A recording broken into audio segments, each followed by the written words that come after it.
Nakaalala ko kay nakaalala ko kay Allen. Sanay na ito. Sige. Oo nga eh. Sige. Unahan ko si Allen.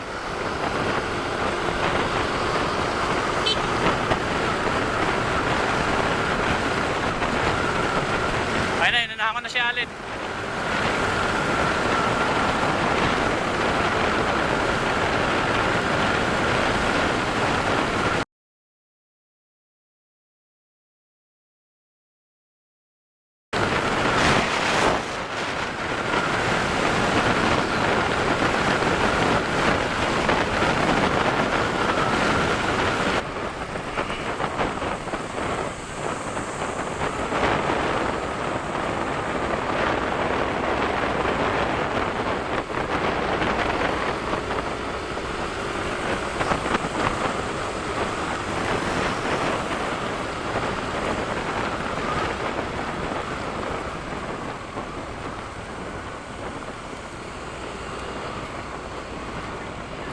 Oo nga. Ito na, doon na ako sa gulong.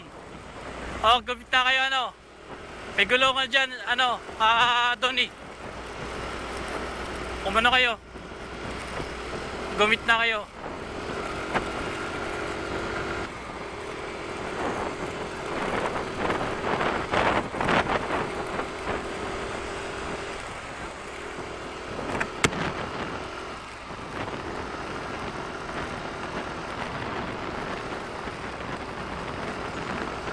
Kapit na kayo. Tingnan nyo na lang kung meron. Pumorma kayo dyan. Pag nakita nyo yung sign pumuo na kayo yan. May pumipitik na dyan. Palo Alto.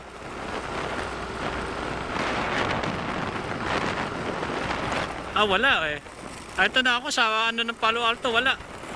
Sa signage ng Palo Alto. Wala Naku po. Ang bagal ng nabara.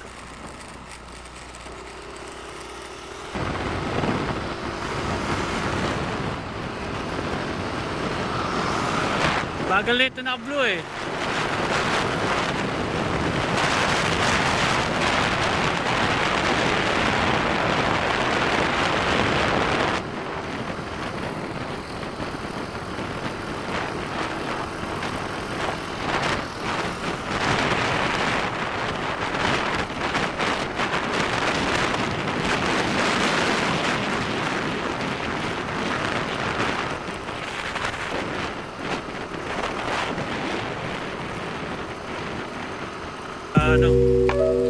Maganda na eh. May mga sea of clouds na kami nakikita eh.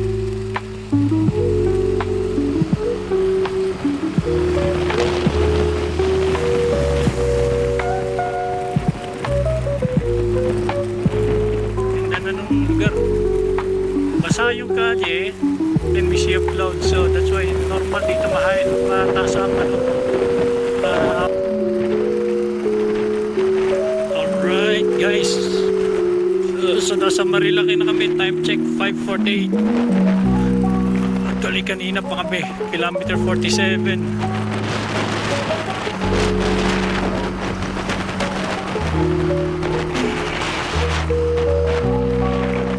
So umalis kami ng bahay ng bahay kami ng Shell 4 o'clock.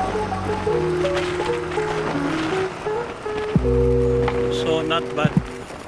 So for 2 hours nandito na kami. So inaabot kami ng medyo malakas na ambon kanina doon sa sa may Antipolo. Pagpasok namin kaya huminto muna kami doon, nagpatila. So yeah, right now Marilaki. So Marcos Highway.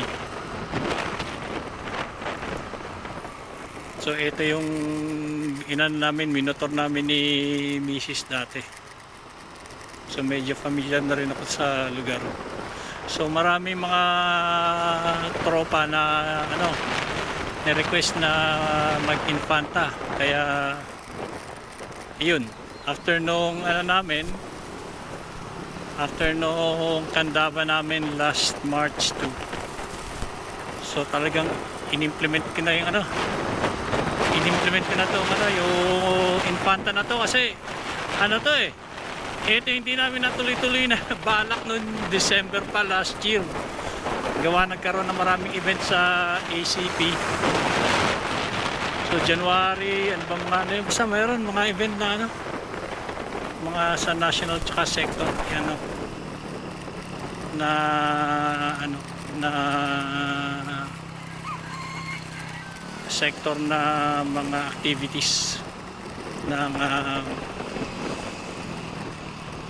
ng Aerox Club Philippines.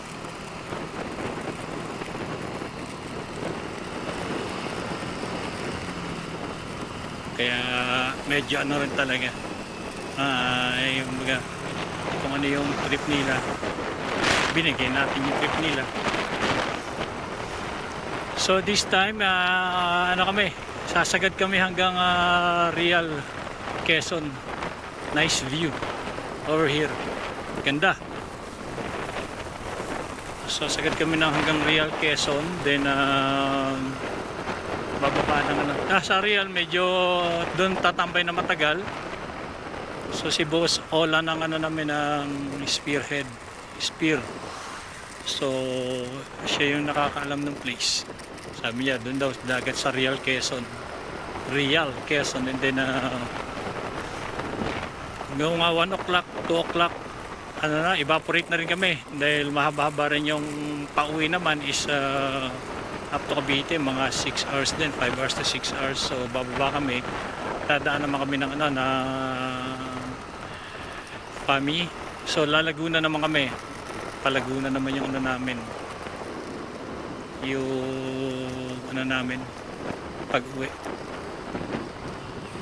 So yeah, nakita niyo naman oh, tropa, well behaved, ganda. Sabi ko kanina, wag gumataw, enjoy yung ano, wag magbebengking, enjoy yung view tsaka nature. Ito naman yung sense ng ano eh, or essence ng pagmumotor, o di ba? Yung ganito na isa sa mga dreams ng tropa or dream ng mga rider na yun, sama-sama. Yan no, makita mo yun dati, papanood mo lang sa mga pelikula, wow. So ito, ginagawa na namin ngayon, enjoying the view. So wala nang ano, wala kami ng internet connection, so yung intercom namin hindi nagana, I think. So basa yung kalye gawa ng umulan.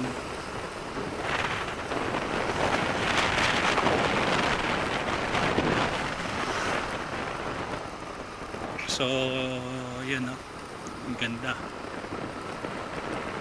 So punta kami ano, ito yung Manukan na banda, I think so. Hindi pa. So ano kami, nag-shell boso-boso, gas up, pahinga ng konti doon. And then ito na, mag-Jajariels Point kami sa Yamaha Club.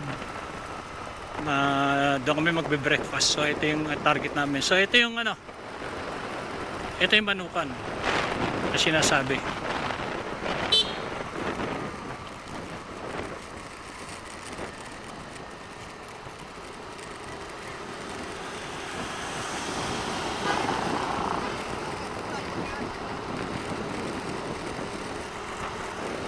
So may speed limit 30 km/h. So dito yung marami kasi nadidisgrasya itong lugar na to, itong Manukan. Kaya naglagay talaga sila ng ano, speed limit. Kasi talagang ano, talagang napaka dangerous na yung ginagawa ng mga ano, ng mga tropa.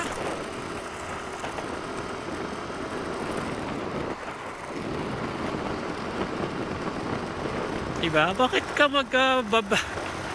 sasayangin mo buhay mo, sarap-sarap ng buhay, pamilya mo. Oh, nakaka-enjoy din naman ng pagkait ganito lang. Bakit kailangan mo makipagkarera or what? Super na yan na ano. Oh, di ba? Ang ganda.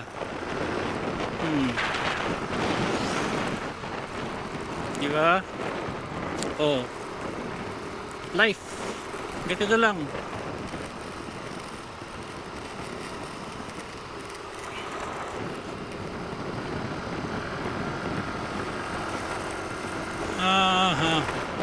So eto,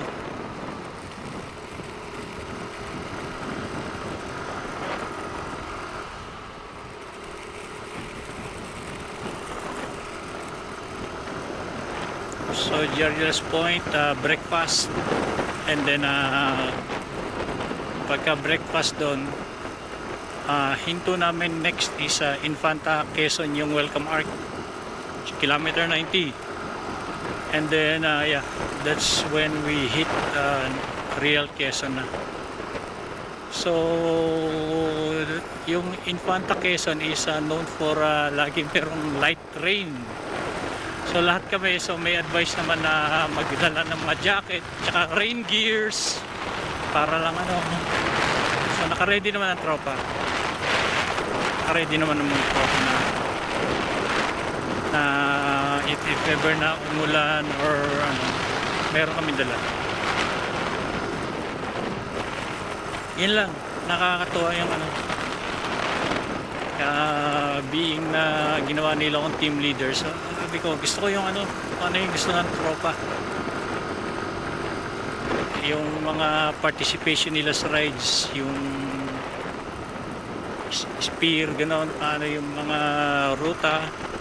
So dinidesignate ko sa kanila. Wow, traffic. Baka ito na yung breakfast na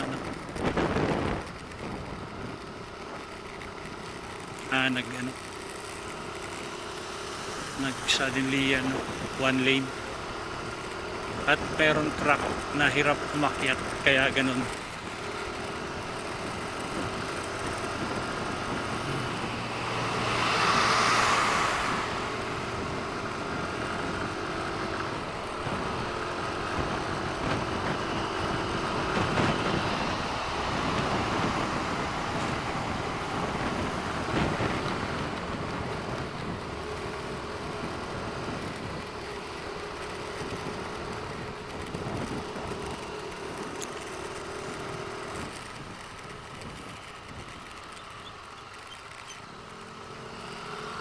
Ano meron dito?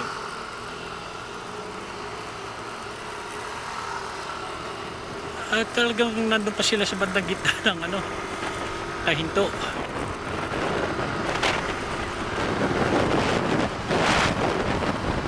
Okay.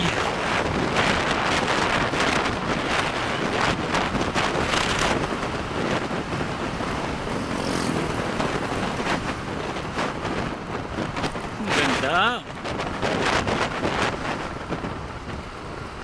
Ganda ng kalye. Very good.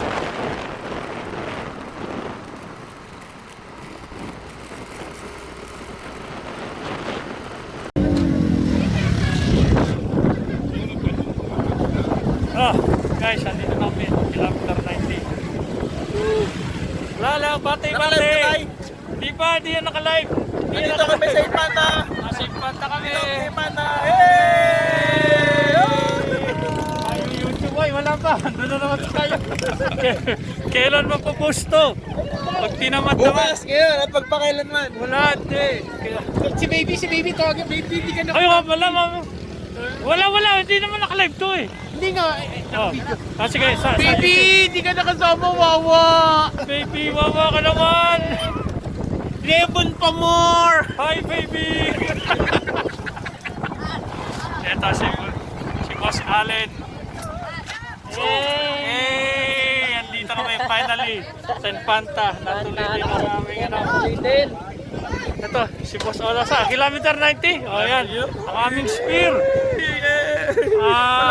Safe kaming nairating dito. Yes. Sino sa akin picture sa kilometer 90? Okay. Guys. Okay guys. So yan yung Infanta. Talaga palang totoo na mataas ang dito. Humidity ng talaga. So yan. Magandang event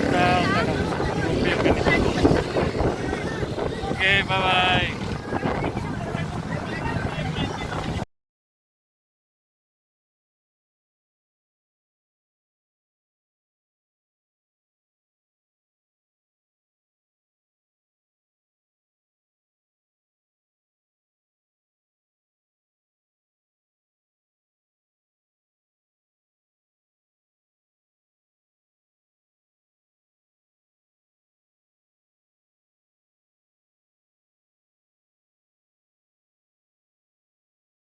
Ay, guys, good morning. So, Jarril's Peak kami.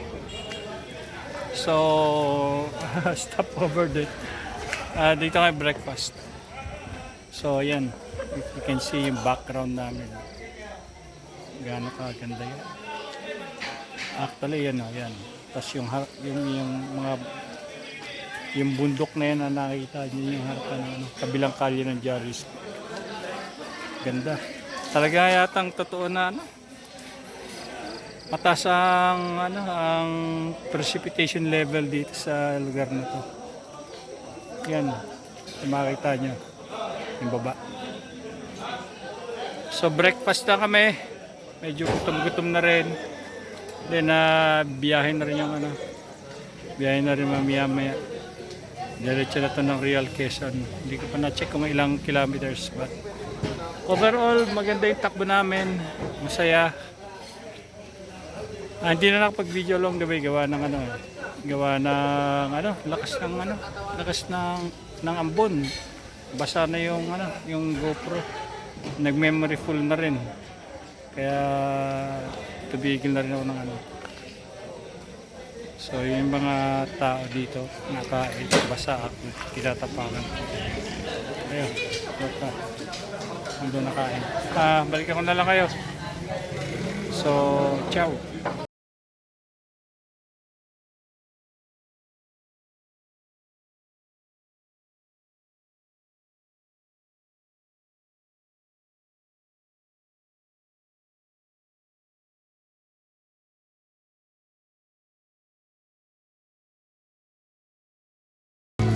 Hello guys. So nandito kami sa Real Quezon. Wow, beach. Look at the beach. Tsaka yan yung background ng kabilang kalye ng beach. Then yung dagat. So yung dagat is ayun, yung marina. Okay. Although malakas ang alon, tsaka as usual, naulan-ulan, naambon. Okay, ayun. Dagat, sakali ha. Ito yung place, medyo lang rin dito, medyo siguro may low pressure area. Kaya ganun yung malaki yung alon. Rough sea uli, dibaga. So nakalimutan ko yung pangalan ng resort. Maganda ng ito tipo yung ganda ng yun yung bundok. Parang kasarap tumira dito, di ba? Tabing dagat yan, tawid kalye lang, yan na yung bundok. At dahil yung bundok is makikita mo na may mga hamog, may mga fog. Sige na, off ko na. May mga asar na naman sa akin eh. Hello ka ba?